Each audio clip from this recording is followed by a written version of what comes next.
Chasnala CPI कार्यालय समीप सामुदायिक भवन में रविवार को बांकुड़ा के सांसद स्वर्गीय कॉमरेड वासुदेव आचार्य के निधन पर श्रद्धांजलि सभा व उनकी याद में संकल्प सभा आयोजित की गई, जिसकी अध्यक्षता बीसीकेयू के केंद्रीय कार्यकारी अध्यक्ष सुंदरलाल महतो व संचालन केंद्रीय सचिव योगेंद्र महतो ने किया।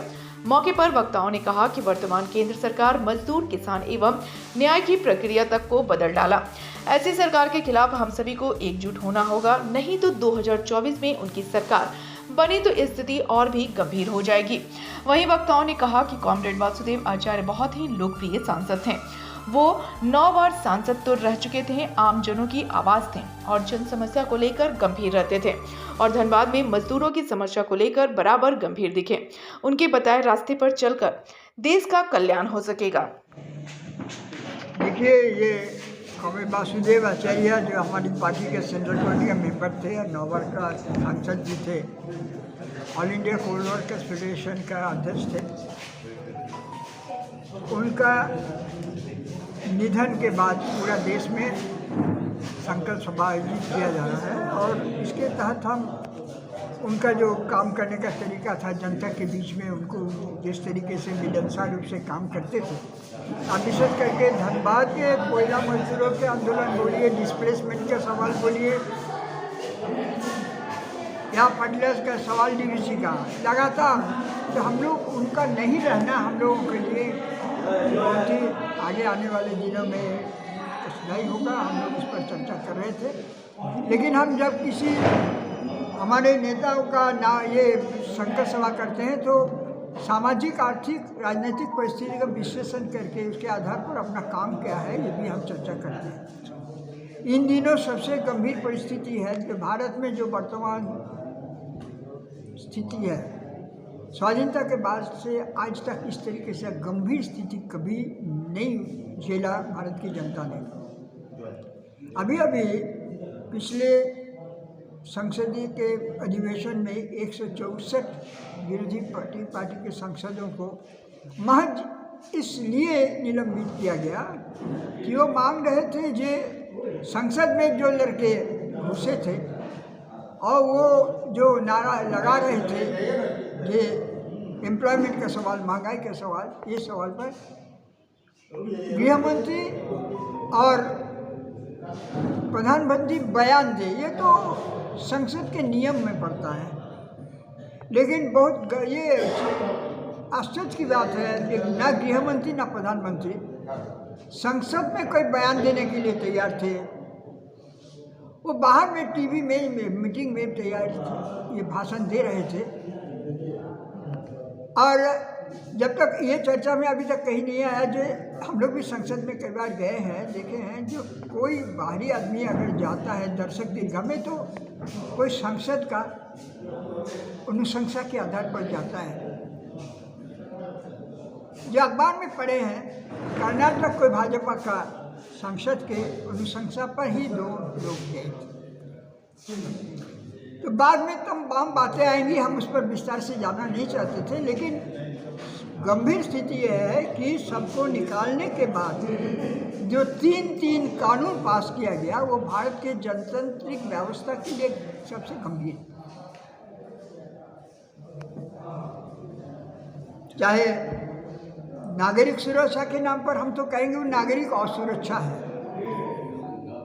न्याय संहिता के नाम पर, और फिर वो साक्ष्य के नाम पर, ये विटनेस के सवाल पर, जो तीनों है, तीनों काफ़ी गंभीर सवाल है।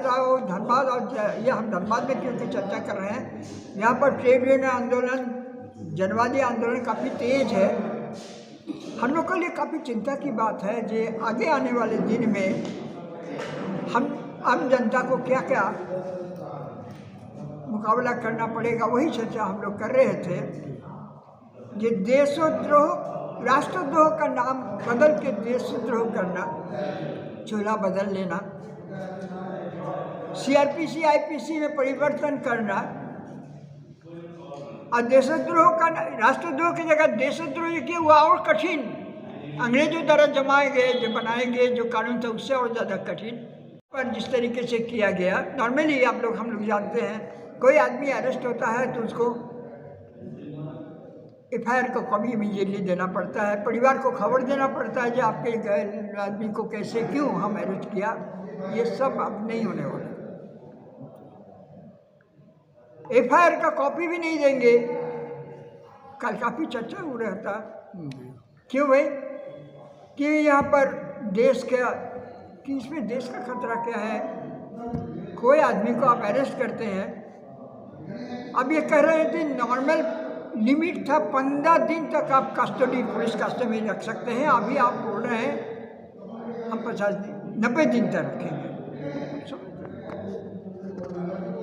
धनबाद का हालत तो देख रहे हैं। मजदूर अगर अपने रोजी रोटी के लिए आंदोलन करे, ठेकेदार मजदूर अगर अपने लिए लड़ाई करे, जो जहाँ पर करे, कुछ आवाज़ उठाए, पुलिस वाले ठेकेदार से मिल करके, चलो अभी तो एक नई सरकार आई है, हम लोग ये करेंगे, लेकिन अपना पुलिस राज बनाने के लिए तमाम कानूनी परिवर्तन किया जाए। तो भारत की लोकतांत्रिक व्यवस्था के लिए गंभीर खतरा का ये परिस्थिति है कि लोकतांत्रिक व्यवस्था के मातहत सत्ता में आने के बाद लोग खुद लोकतांत्रिक व्यवस्था को ही बर्बाद कर रहे हैं। ये भारत के इतिहास में ये पहली बार है। हम लोग इसी बात को चर्चा किया। आगे आने वाले दिनों में सांप्रदायिक ध्रुवीकरण के नाम पर जनता का विभाजन करके ये नए तरीके, जिस कोई आप जानते हैं ट्रेड यूनियन का कानून, नया कानून बना करके ऐसा किया, हड़ताल करने वालों के खिलाफ क्या क्या कार्रवाई की जाएगी, जेल रखा जाएगा। अभी ये कर रहे हैं सरकार के विरोधी कुछ भी बोलने वाले लोग, चाहे सोशल मीडिया में हो, अखबार में कहीं हो, उनको 7 साल से आजीवन कारावास तक पाबंदी पर ये है।